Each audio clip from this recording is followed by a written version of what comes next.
In August 2025, the James Webb Space Telescope detected something peculiar in its data stream. At first glance, it appeared as nothing more than a faint rhythm, a subtle anomaly that most analysts would dismiss. Yet this quiet irregularity defied explanation. Teams of experts scrutinized the numbers with growing unease. The signal bore no resemblance to any known comet, asteroid, or cosmic phenomenon in their databases.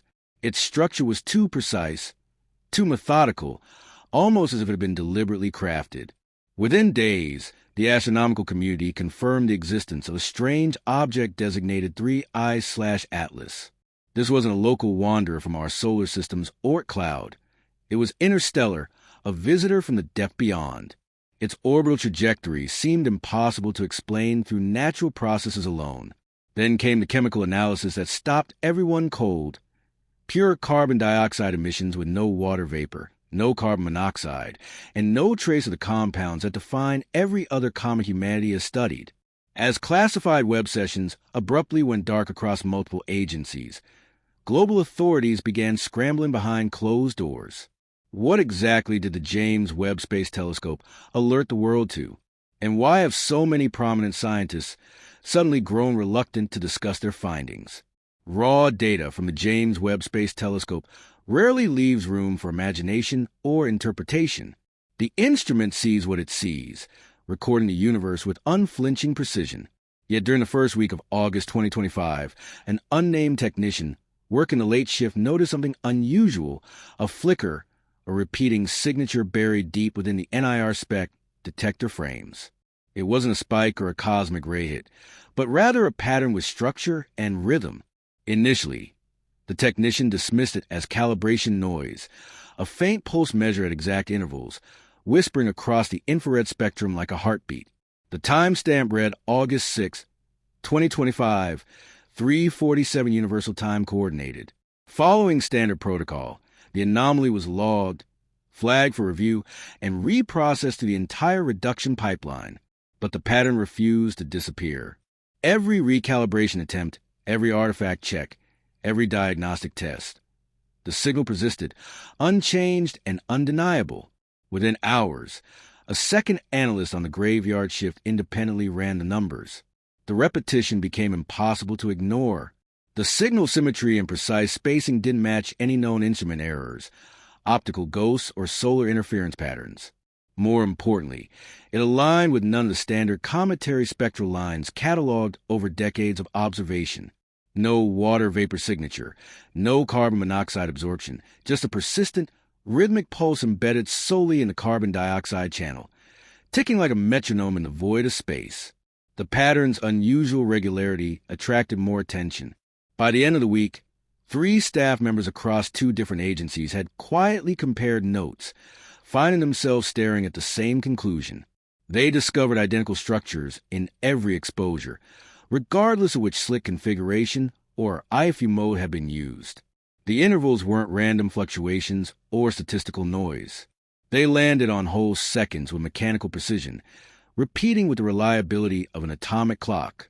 Not a single cosmic source in the entire JWST archive, spanning thousands of observations, had ever exhibited this kind of rhythmic order. As the object's precise coordinates were pinpointed and verified, the questions multiplied exponentially. Was this simply a new type of comet with unusual chemistry, or were they witnessing something entirely different? The raw data frames, still unreleased to the public and locked behind multiple layers of access control, became a source of quiet alarm among Webb's senior data custodians. The numbers were telling a story that no one felt prepared to explain publicly.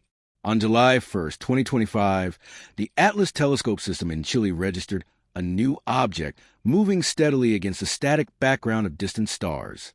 The Minor Planet Center immediately flagged its orbital parameters as hyperbolic, meaning the object's trajectory was unbound from the sun's gravitational influence. It was coming from beyond our solar system.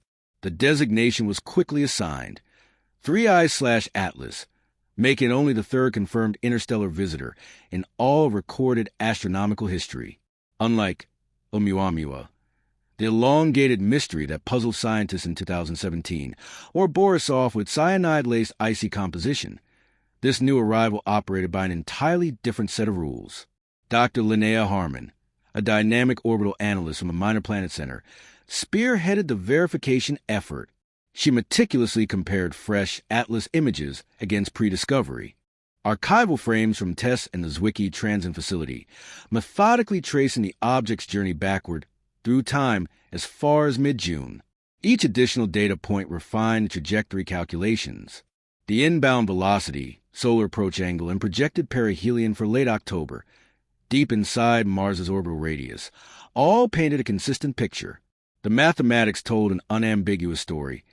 3I/Atlas was not gravitationally bound to our sun.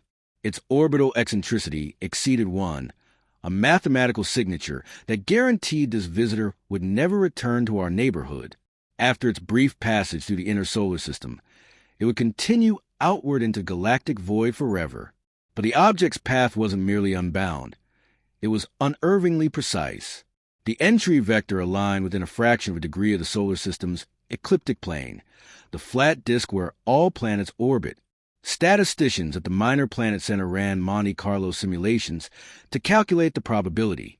For a truly random interstellar body, following a gravitational trajectory shaped by galactic dynamics, achieving such perfect alignment should occur less than once in hundreds of similar arrivals.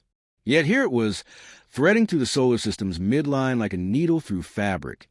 As if guided, Dr. Harmon's team systematically ruled out alternative explanations: gravitational assists from nearby stars, perturbations during formation, or hidden solar system origins. The object was moving too rapidly, following too straight a path, and maintaining a course that made planetary capture gravitationally impossible. But the biggest revelation came when the team calculated the object's estimated size based on brightness measurements. Early photometric analysis suggested a body nearly 46 kilometers across, far larger than either of its interstellar predecessors. This wasn't pebble tumbling through space or a modest snowball. This was a minor world, crossing the interstellar void with purpose. Dr. Harmon's preliminary summary was concise, but laden with implications. Hyperbolic orbit, inbound trajectory, and actively outgassing. We are witnessing something unprecedented. The confirmation triggered a chain reaction throughout the astronomical community. Every major observatory with available time turned its instruments toward the newcomer, eager to capture spectra and light curves. But as the first detailed spectroscopic observations arrived, the mystery only intensified. The chemistry refused to conform to any established models, and the central question shifted from where 3I/Atlas originated to what it actually was. Comets are supposed to awaken with water vapor. This is fundamental cometary behavior, observed consistently across centuries of study. At a distance of 6 astronomical units from the Sun, well beyond Jupiter's orbit where solar radiation is weak, typical cometary activity barely stirs. Ice sublimates slowly, releasing gases in predictable ratios defined by temperature and composition. But the first detailed spectra from both JWST and SphereX told a radically different story that violated every expectation. The only volatile rising from 3I/Atlas was carbon dioxide. No water vapor whatsoever. No carbon monoxide.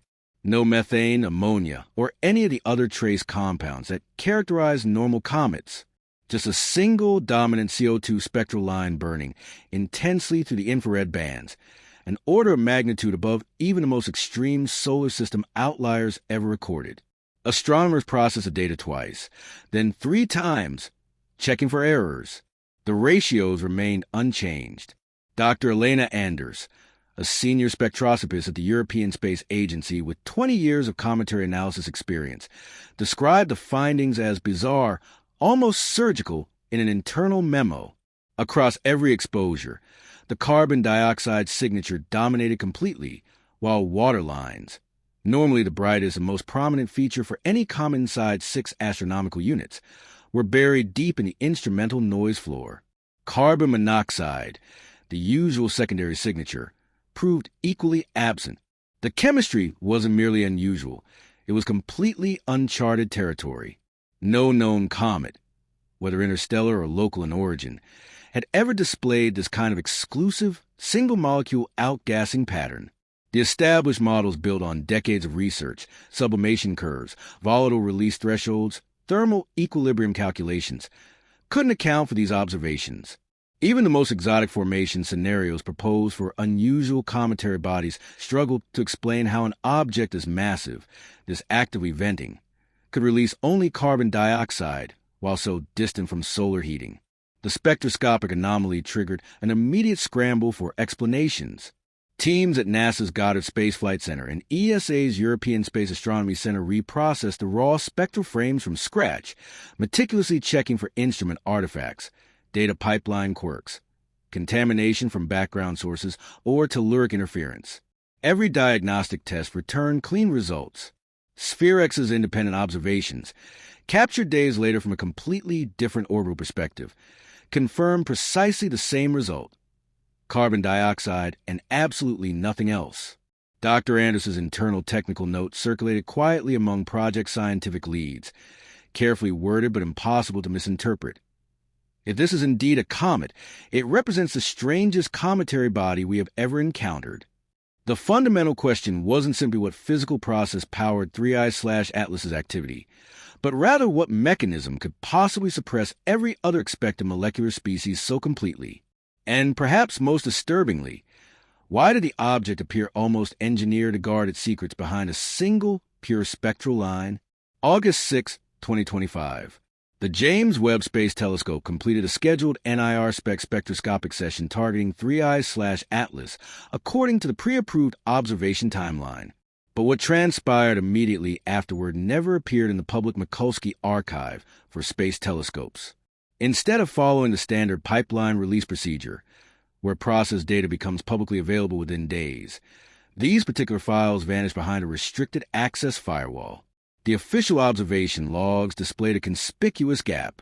No thumbnail previews, no quick-look spectra for preliminary analysis, no standard data products whatsoever. Just a cryptic, placeholder message in the archive database. For days, routine data requests from researchers worldwide returned only a generic error code with no explanation or estimated resolution time. Inside ESA's Science Operations Center in Madrid, a mid-level data custodian, whose identity remains protected in every leaked document, flagged a series of troubling internal memoranda. These classified communications described an unprecedented embargo on all imaging products tied to the August 6th observation session. The official justification, carefully phrased in technical language, cited unverified anomalies in the spatial structure of the target's coma requiring additional validation. The bureaucratic wording was measured, almost clinical, but the underlying details were anything but routine. According to the leaked materials, the raw infrared images revealed an almost perfectly concentric halo of carbon dioxide emission surrounding the nucleus. The structure exhibited bilateral symmetry to within the instrumental point spread function's resolution limit, essentially flawless to the telescope's ability to measure. No asymmetric dust tails, no collimated jets, no fan-shaped features. Nothing to break the geometric perfection. Just a luminous, uniform ring centered precisely on a core region that radiated at temperatures significantly hotter than the surrounding coma material. The confidential internal report compared this observed structure against an extensive library of synthetic models, systematically searching for natural explanations. The team considered nuclear fragmentation scenarios, solar wind shaping effects, rare outburst geometries, and even exotic sublimation patterns from rotating irregular nuclei. None provided an adequate match. The symmetry held perfectly consistent across every exposure frame, regardless of instrument slit orientation, dither pattern, or integration time. And at the geometric center, the infrared brightness spiked well above levels that solar heating alone could possibly explain at that heliocentric distance. The chemistry remained stubbornly singular. No water vapor, no carbon monoxide, no complex organics. Just that single, persistent spectral line. The data custodian's flag memorandum concluded with an unsettling question that had no official answer. Why would any cometary nucleus vent exclusively carbon dioxide at this distance from the Sun? And what physical process could produce such flawless emission symmetry around what appears to be an internal heat source? No public statement followed the discovery. The data embargo remained firmly in place. For the first time since the James Webb Space Telescope's commissioning and the beginning of routine science operations, a major astronomical target's observation products were completely missing from the public archive. The data remained sealed, according to persistent rumors circulating among the astronomical community, by a restricted list of authorized login credentials and a digital chain of custody that led directly to the highest levels of the mission's data management team. A shadow, thin as a filament, perfectly linear, swept across the core of 3I/Atlas in JWST's deepest long-exposure frames. This wasn't a dust-lane casting shade, nor a collimated outgassing jet seen edge-on. It appeared as a straight, rotating band of darkness visible exclusively in mid-infrared wavelengths, flickering subtly with each successive exposure as the object rotated. Analysts at ESA initially suspected a data processing artifact, perhaps a cosmic ray track incompletely removed during calibration or an instrumental ghost reflection. But the shadow's position shifted consistently with the object's measured rotation period, always tracing the same geometric axis through the nucleus, always maintaining perfect linearity. The pattern repeated with clockwork precision across dozens of frames spanning multiple rotation cycles. No natural cometary nucleus humanity has studied has ever cast its own shadow in this manner. Material scientists were consulted to evaluate the physics. For a shadow to persist and remain visible through an active coma, through all the dust and gas being actively expelled, the nucleus beneath must possess characteristics far beyond porous water ice. The body will require a shell structure dense enough to block mid-infrared radiation completely, yet simultaneously thin or porous enough to allow carbon dioxide to vent through it continuously. The mathematical models pointed towards something hollow, possibly a metallic or ceramic shell, surrounding a significant internal void, wrapped in some kind of thermally masking outer layer. The geometric precision was incompatible with fractured rock or natural accretion. Gravitational lensing simulations ran overnight on supercomputing clusters, testing every known mineral composition, dust grain size distribution, and structural configuration cataloged in planetary science literature. None could reproduce the observed shadow pattern within the measurement uncertainties. Dr. Marcus Ramirez, a planetary engineer with expertise in spacecraft thermal design, proposed an unsettling alternative scenario in a confidential technical assessment. If the nucleus contained a substantial hollow interior void, the observed shadow could potentially be cast by internal structural elements, load-bearing ribs, a rotating scaffold framework, or even deliberate internal architecture beneath the surface layer. The carbon dioxide halo, so remarkably uniform in every single frame, might serve an engineering purpose, actively cloaking the true interior by diffusing thermal emissions and masking diagnostic spectral signatures that will reveal internal composition. Mass estimates derived from brightness measurements and outgassing rates left considerable room for a vast internal cavity. The numbers were consistent not with a solid ice rock nucleus, but rather with a shell structure, perhaps an asteroid that had been hollowed out and repurposed for interstellar transit, its true nature and purpose concealed behind a carefully manufactured veil of gas. Each new exposure strengthened the case and made natural explanations harder to defend.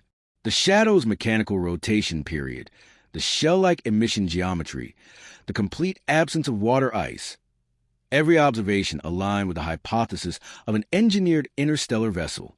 Within the data itself, the story was written not in light and emission, but in strategic absence, a mechanical secret rotating steadily in the cosmic dark, revealing itself only through what it deliberately concealed. Dr. Yasmin Malik, a specialist in time series astrophysics with expertise in periodic astronomical phenomena, was urgently called in to analyze the Webb infrared time series data. Her first analytical step was to decompose the infrared signal into discrete emission bursts, precisely mapping each intensity spike against universal coordinated time with millisecond resolution. The result was a temporal sequence that flatly defied any natural astrophysical explanation she could conceive. Instead of the chaotic, stochastic flickering characteristic of normal cometary outgassing driven by subsolar heating and rotation, the emission pulses landed on intervals of exactly 2, 3, 5, 7, and 11 seconds. Prime numbers, marching upward in perfect mathematical order, repeating in cycles with the regularity of a computer-generated sequence. In the language of physics and natural processes, randomness and chaos dominate. Quantum fluctuations, turbulent gas dynamics, thermal variations. Natural systems produce noise, not ordered sequences. But here, undeniably present in the data, the rhythm was algorithmic, structured, almost as if deliberately composed to be recognized as artificial. The statistical probability of this pattern arising from random physical processes was vanishingly small, effectively zero, within any reasonable confidence interval. The object's estimated diameter of 46 kilometers only amplified the puzzle. Natural interstellar bodies of this substantial size are statistically rare, but not impossible, formed through accretion in dense stellar nurseries or ejected during planetary system formation. What stretches probability to the breaking point is the trajectory. Dr. Malik's gravitational simulation runs on the minor planet centers, computing cluster calculated approximately a 1 in 500 probability for any random interstellar object to enter our solar system almost perfectly aligned with the ecliptic plane, not merely passing through interplanetary space at some random angle, but precisely slicing to the planetary disk as if following a deliberate survey route planned to maximize encounters. The numbers aggressively refuse to cooperate with coincidence. Prime number pulse sequences combined with an improbably precise trajectory, two distinct statistical red flags appearing simultaneously in a single object. Dr. Malik's preliminary report, carefully circulated to only a handful of senior astronomers and agency administrators, documented one additional critical anomaly. The pulse sequence itself wasn't static or unchanging. Over the course of 3 weeks of continuous monitoring, the timing structure shifted through discrete evolutionary phases. Phase 1 consisted of simple, regular pulses. Phase 2 introduced paired burst structures. By early August, the object had transitioned into Phase 3, a complex 5-group pattern repeating every 283 seconds with mathematical precision. The confidential memo noted evidence suggesting 5 distinct phases in total, with the current evolutionary cycle appearing tick steadily downward toward a calculated endpoint. The implication embedded in the analysis was profoundly chilling. This wasn't merely a signal broadcast into space. It resembled a countdown sequence, methodically progressing toward some predetermined conclusion, and the world, for the moment, remained listening in carefully maintained darkness, while those with access to the data struggled to comprehend what they were witnessing. Orders propagated faster than rumors. By noon Eastern Time on August 7th, internal access to all Webb and SphereX data streams was abruptly restricted to a skeleton crew of fewer than a dozen personnel with special security clearances. Routine login credentials failed without warning. Outside researchers attempting to access standard data products found themselves locked out completely, automatically redirected to generic maintenance notices claiming scheduled system upgrades. The minor planet centers continuously updated live tracking feed for 3i/Atlas flickered once, then dropped to a static summary page showing only basic orbital elements. No spectroscopy, no photometry, no observation logs. Even the customary public dashboards, archival spectra searches, comet activity monitoring, near-Earth object tracking, went mysteriously dark across multiple institutions simultaneously. Officially, according to terse public statements, nothing was problematic. Systems were functioning nominally, with minor technical maintenance causing temporary access restrictions. Unofficially, behind closed doors and secure facilities, a new directive had landed on every relevant agency desk with unprecedented classification levels. All observational data, analysis products, and internal communications pertaining to the object were immediately reclassified under newly created category, technological unknowns, potential artificial origin. Inside the Pentagon's earring, Colonel Rebecca Reyes assumed operational command. Her professional background specialized in orbital threat assessment and space domain awareness, not traditional astronomy, but the urgency in the classified briefing she received was absolutely unmistakable. By 1600 hours, the United States Space Force had issued emergency authorization for a rapid response launch. The X-37B orbital test vehicle, a classified reusable military space plane shrouded in secrecy, was prepared for its 9th operational mission designated OTV-9. No press release was issued. No public webcast showed the launch. No payload manifest was filed with standard civilian aviation authorities. Just a silent ascent from Cape Canaveral Space Force Station under cover darkness, with transponders broadcasting only minimal legally required identification. The space plane's flight path was significantly altered mid-course through a series of orbital maneuvers, arcing deliberately toward the Mars-Earth Corridor Transit Region, where 3I/Atlas would soon pass at its closest approach to Earth. No official payload description was ever released. No public statement acknowledged the mission's true purpose. For the first time in the history of modern astronomy, the world's most advanced space telescopes were all focused intently on a single interstellar visitor, and yet the world itself, the public, the media, independent researchers, was systematically locked outside a room where decisions were being made. Course corrections are not supposed to occur in deep space for unpowered bodies. Comets and asteroids follow gravitationally determined paths shaped by the sun's mass and planetary perturbations, not active guidance. Yet in late August, orbital determination specialists at the International Astrometry Consortium logged a troubling series of subtle but unmistakable deviations in 3I/Atlas's predicted trajectory. These were tiny adjustments, mere fractions of an arcsecond in angular position, microscopically small velocity changes, but utterly impossible to attribute to solar radiation pressure, outgassing jets, or other conventional non-gravitational forces given the object size and observed activity levels. Professor Antonio Santos, a leading specialist in non-gravitational dynamics and cometary mechanics, processed the astrometric residuals 3 independent times using different orbital fitting algorithms. Each analysis returned the same conclusion: the object's trajectory was adjusting itself, making small deliberate corrections as if responding to navigation inputs. Each minute correction nudged the path incrementally closer to an optimal route to the Mars-Earth corridor, following trajectory no natural comet should be capable of calculating, much less executing. Meanwhile, Dr. Keiko Vale, a molecular systems analyst specializing in bioinformatics and pattern recognition, meticulously analyzed the infrared emission time series data.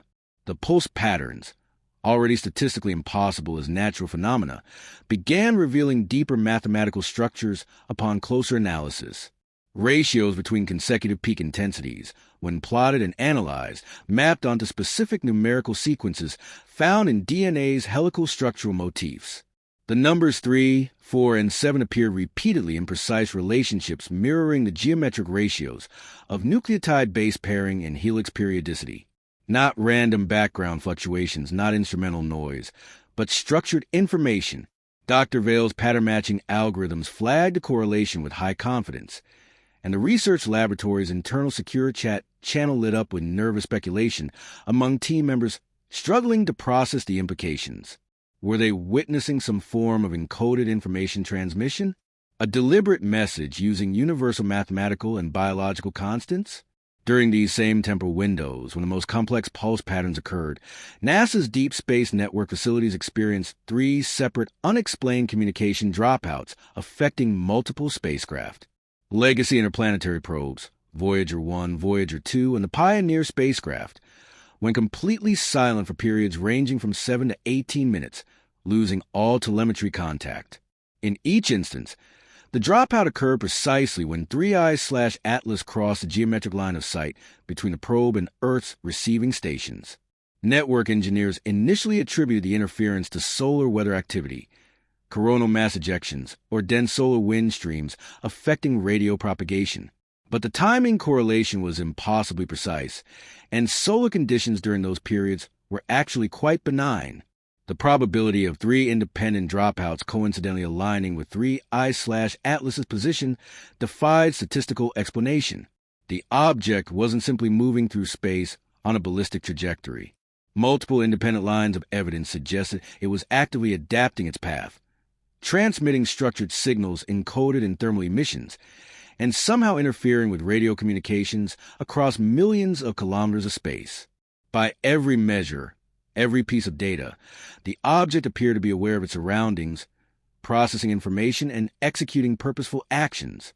And the growing body of evidence suggested, disturbingly, that it was watching us as intently as we were watching it, 12 hours and 3 minutes. Always the same precise interval. Always concentrated at the edge of the 21-centimeter hydrogen line, the most fundamental spectral signature in radio astronomy. That's where the anonymous signals analysts first discovered the echo pattern buried in the background noise. This wasn't a random pulse or instrumental artifact. It was a precise recurrence, a deliberate repetition embedded in the data, repeating with a patience and consistency that no known natural astrophysical process could maintain over extended periods.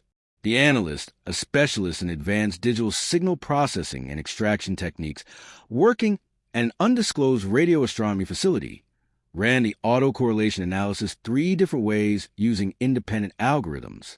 Every analytical approach produced identical results: a sharp, undeniable peak in the temporal correlation function, landing at exactly 12 hours and 3 minutes.